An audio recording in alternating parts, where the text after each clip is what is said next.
And I met this very pleasant and attractive guide, short hair like yourself, very knowledgeable. So we got on great from the offset. And before you knew it, just like we guys did when we were on the cruise, we were sort of best buddies and all this. And she was telling me about this book that I've just started reading about all the mistresses that Edward VII had, and his poor, long suffering queen wife. Just sort of, it was the thing to do to, keep a stiff upper lip in the Victorian Edwardian society.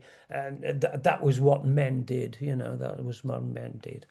And anyway, just to add a little bit of interest for you, one of the mistresses, there were three that he read, it's called A King in Love, this book.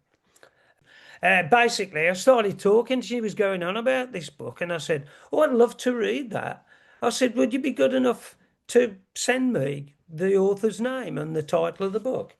And she said, yeah, of course I will, of course I will. I thought, yeah, right. So I gave her a business card. And I mean, this woman knew me, not, didn't have a clue or was or whatever.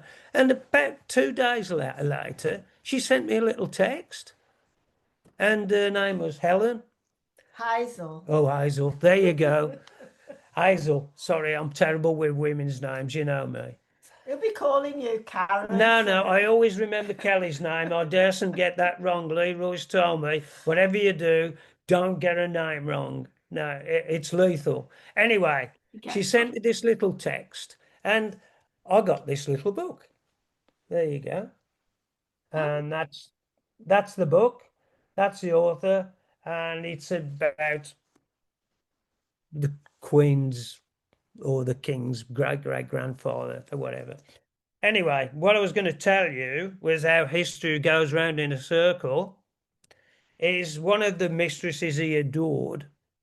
His main love was a mistress called Lily Langtry.